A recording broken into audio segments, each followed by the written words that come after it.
Hey les newbies, les Xterra ont commencé, je veux vous guider sur ce que je fais un peu avant les courses, ce que je check sur mon vélo un peu avant les courses et puis ce que je fais la veille de la course sur le vélo.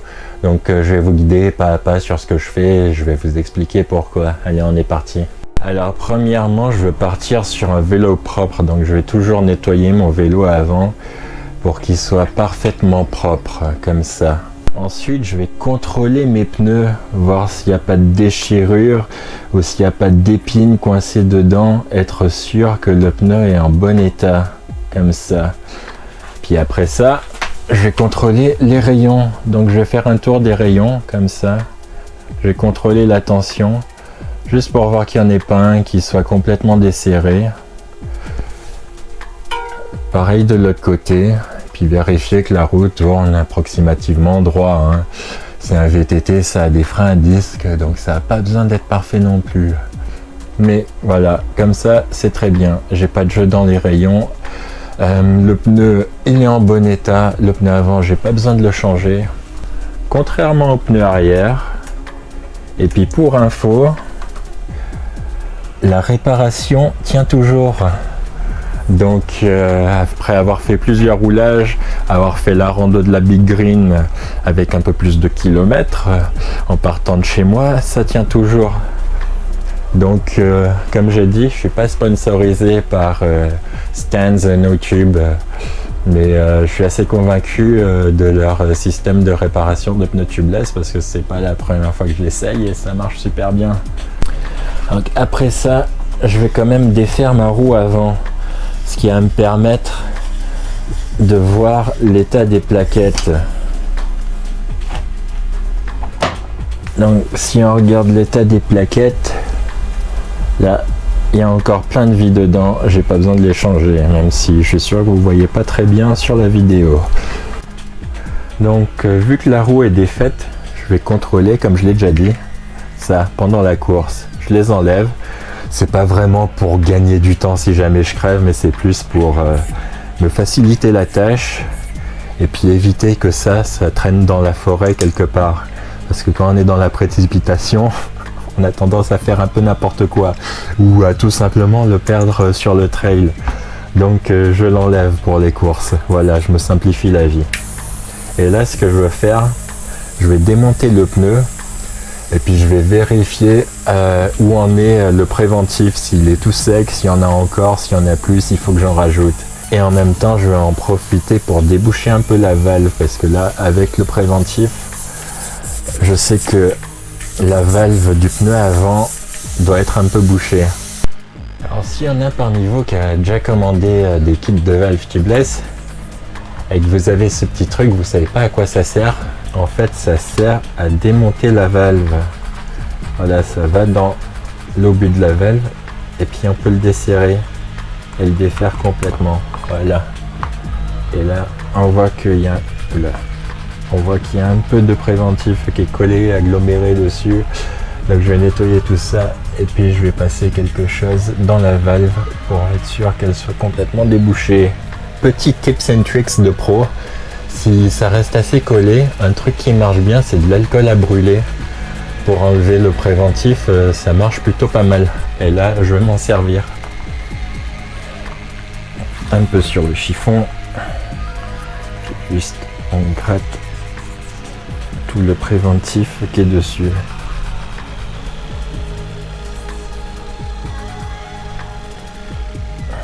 Voilà, vous voyez, du préventif tout séché.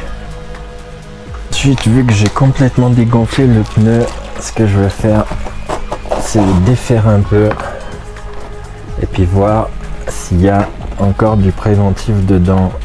Et là, il y en a encore plein, il est pas sec, il est frais, tout va bien. Donc, on va remettre ça en place. Je vais checker que la valve ne soit pas obstruée. Donc c'est flambant. Puis j'ai plus qu'à remettre l'obus. Alors ça, c'est bien de le serrer comme il faut. C'est un des trucs que je fais. la veille de la course, être sûr qu'il soit desserré, parce que souvent quand on veut desserrer juste la valve qu'on a besoin de gonfler. Je vais vous montrer. Ce qui arrive, c'est qu'il y a tout qui vient avec, il y a tout qui se desserre, mais lui, l'obus reste serré dessus. Donc on a tout défait et sans pouvoir gonfler correctement. Donc le but, c'est de bien serrer l'obus. Et ce qui sert de bouchon au-dessus qu'on peut faire et défaire, juste le serrer à la main tranquillement. Voilà.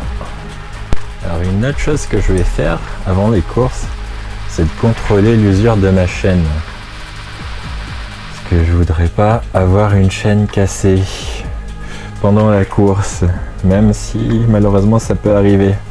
Donc l'attache rapide est là, en bon état, tout va bien. Elle a servi qu'une fois, je ne l'ai jamais démontée. La chaîne est en bon état. Vous n'êtes pas obligé d'avoir cet outil super fancy, super pas trop cher mais cher quand même. En fait j'en ai eu plusieurs. Faut avoir quelque chose comme ça coûte vraiment pas cher et puis ça vaut le coup de vérifier sa chaîne. Parce que logiquement, la vie d'une cassette, ça dure 3 chaînes. Donc 3 chaînes pour une cassette. Si on l'entretient comme il faut, évidemment. Récapitulatif sur ce que je vérifie un peu avant la course. Donc l'état de mes pneus, la tension des rayons, les plaquettes, à l'avant comme à l'arrière, la chaîne, la cassette, le dérailleur, voir que tout va bien, qu'il n'y ait pas de jeu excessif, que je n'ai pas de jeu dans les roulements également, les roulements de roue, que j'ai pas de jeu dans les biellettes, etc. Normalement on s'en rend compte, hein, ça fait un bruit de fou et puis on met le vélo par terre. Pareil pour le pédalier, j'ai pas de jeu dans le pédalier, j'ai pas de jeu non plus dans tout ce qui a des roulements en fait, donc les pédales, les roulements de la colonne de direction, ça on le sent assez bien au freinage. Et puis aussi les roulements de roue avant, le préventif dans les pneus, la tension des rayons, être sûr que l'obus ne soit pas bouché et puis que j'ai du préventif frais dedans. Et je pense qu'on a fait le tour pour un petit peu avant la course. Maintenant on va parler de ce que je fais la veille de la course.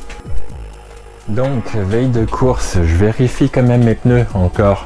Être sûr que tout va bien, qu'il n'y a pas de déchirure, etc. Ou de choses bizarres dans le pneu. Jusqu'à là, ça m'est pas arrivé. Mais on peut quand même changer un pneu arrière la veille de la course. Ça m'est pas arrivé la veille de la course, ça m'est arrivé 3 jours avant. Bon, histoire que le préventif tienne bien, etc. Mais bon, normalement, les pneus tubeless, maintenant, ça pose plus de problème. On le monte, ça fuit pas et puis tout va bien. Donc, la veille de la course, je pars toujours sur un vélo propre. Et ce que j'aime bien faire, c'est de passer un peu de silicone sur le cadre, comme ça. Parce qu'on sait qu'un vélo propre est un vélo qui va vite. Donc à ne surtout pas mettre vers les disques, à éviter sur les disques, mais sur les joints de fourche, ça pose pas de problème. Sur les joints d'amortisseur, ça pose pas de problème. Sur les joints de la tige de selle télescopique, ça ne pose pas de problème.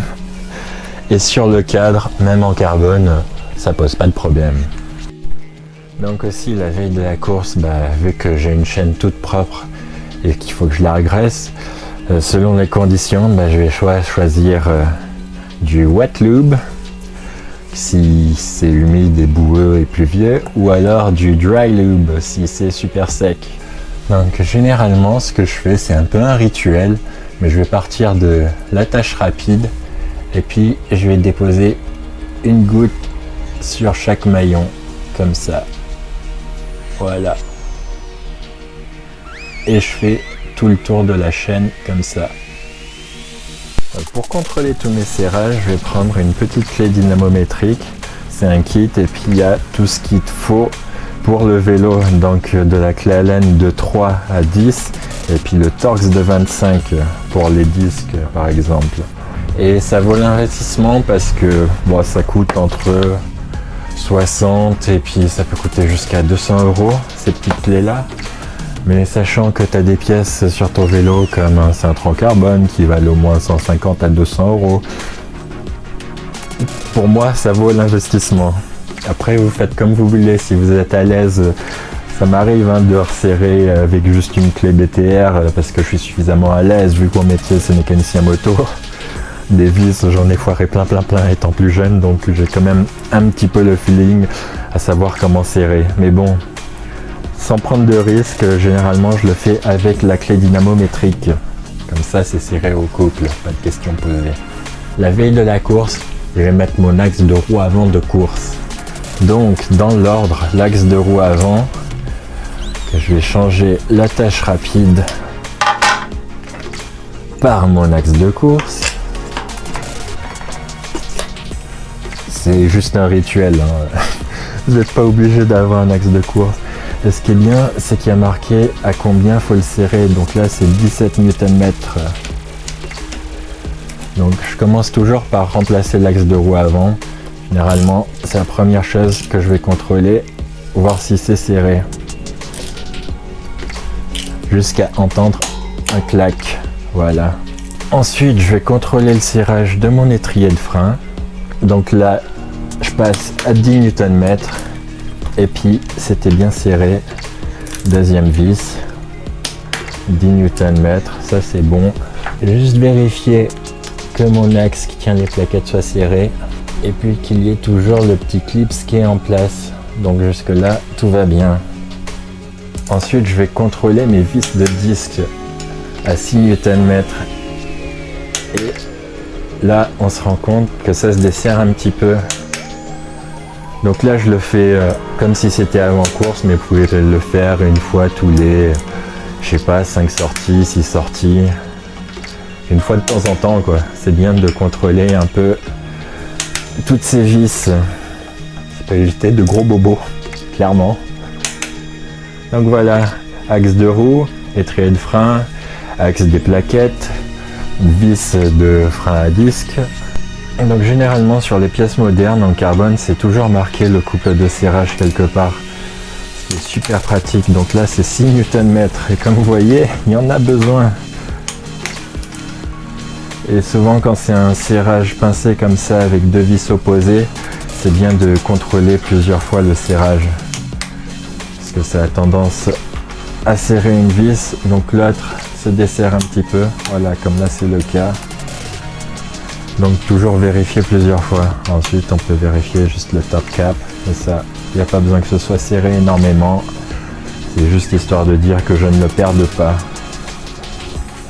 Donc après la colonne de direction, le guidon. Alors d'abord les deux duos, parce qu'ils me disent no gap here.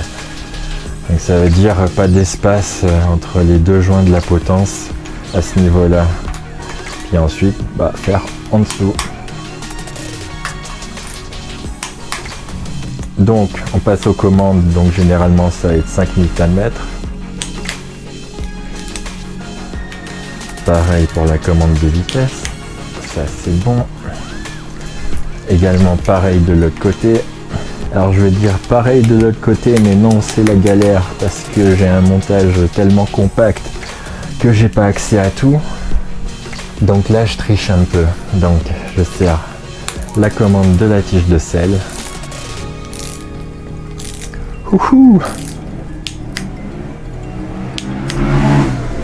Et puis là, je vais passer la clé avec la boule et juste mettre un petit coup de clé. Voilà. Et puis ensuite, les lock-on grips. Alors normalement sur un cross-country, vous avez plutôt des poignées en mousse qui sont collées. Mais moi j'adore ces poignées, je les ai sur tous mes vélos depuis un long moment, que ce soit sur un vélo d'enduro ou là sur mon cross-country. C'est des poignées qui marchent super bien pour moi. Et là, ils donnent 5 newtons. Ce qui paraît énorme. Et la même chose à l'autre extrémité.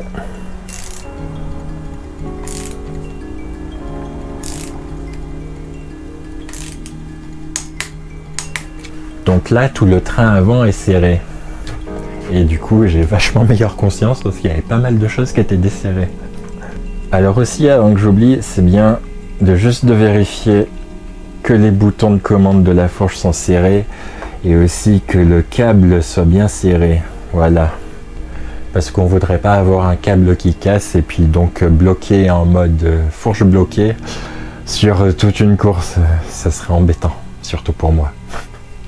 Donc après ça, je vais descendre sur l'amortisseur. Donc des fois c'est marqué, des fois c'est pas marqué.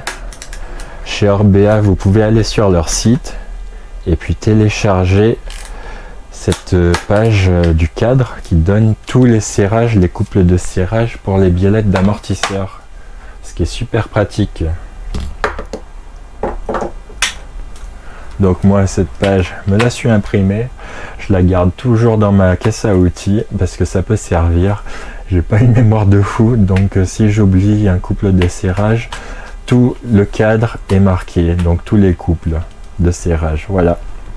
Donc une fois que toutes mes biellettes c'est fait, je vais juste contrôler le serrage à la main de mes portes bidons. Donc pareil, sans forcer, c'est serré, tout va bien. Donc vraiment toutes les vis, hein. Bon, y a des vis qui sont assez galères d'accès, donc je les contrôle juste à la main. C'est pas comme si c'était des vis super importantes qui tenaient l'étrier de frein ou les disques, etc. C'est juste pour passer les câbles, donc c'est pas très grave. Si c'est pas un serrage au couple, je veux juste vérifier qu'elle soit bloquée, ce qui est le cas. Et ensuite je descends un peu plus bas en contrôlant le serrage du pédalier, de la manivelle, donc les deux côtés, à l'opposé, si j'y arrive.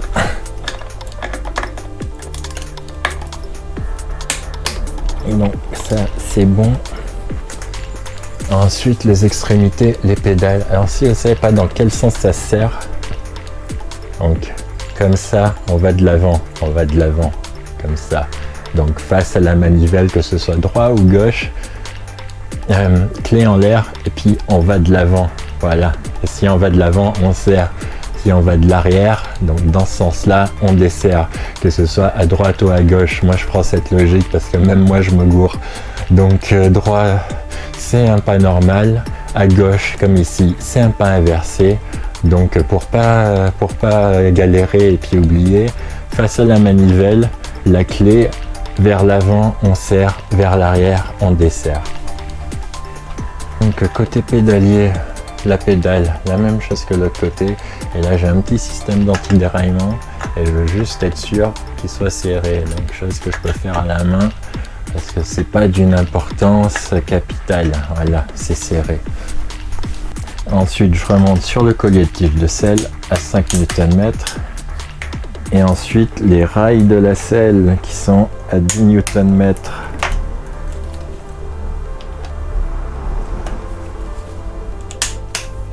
Et je vais en profiter pour être sûr que mon attache de sacoche de selle soit bien serrée. Voilà. Et finalement, on peut passer à l'arrière. Donc je vais contrôler mon dérailleur. Je vais contrôler à la main les galets, les vis de galets de dérailleur, qui soient bien serrés. Et tout ça, c'est en assumant que les vitesses tournent bien, passent bien, que ce soit fluide, que j'ai pas de problème de câble qui grippe ou de câble qui pourrait risquer de s'effilocher. Au moins au visuel, on peut le vérifier en bout de dérailleur là par exemple. Sans oublier la vis de patte de fixation de dérailleur. Et ensuite, on passe à l'autre côté. Donc là, même scénario que sur la fourche. L'étrier de frein arrière, il a besoin d'un peu de serrage. Juste contrôler à la main la vis de fixation des plaquettes de frein et puis qui est toujours le petit clips. Et ensuite on passe sur les vis du frein à disque parce que de temps en temps ça peut se desserrer. Jusqu'à faire le tour complet. Et pour finir, l'axe de roue arrière. Donc voilà les noobs. Moi je pars de l'avant, je remonte, je vais au milieu, je redescends, je remonte sur le niveau de la tige de selle avec la selle Et puis finalement, je fais derrière avec le côté gauche et le côté droit. Ok, alors vous pouvez me dire, j'ai oublié de gonfler les pneus. Mais ça, je vais le faire juste avant de déposer mon vélo dans la zone de transition. Un peu de temps juste avant la course, en fait. Vraiment faire la pression des pneus au dernier moment, pas la veille de la course. Moi, je préfère le faire vraiment à la dernière minute. Donc voilà les noobs, ma petite routine de vérification d'avant-course. Donc peut-être que vous faites un petit peu différemment. N'hésitez pas à me le dire dans les commentaires. J'espère que ça vous a plu. Allez, tout pour maintenant. Bye.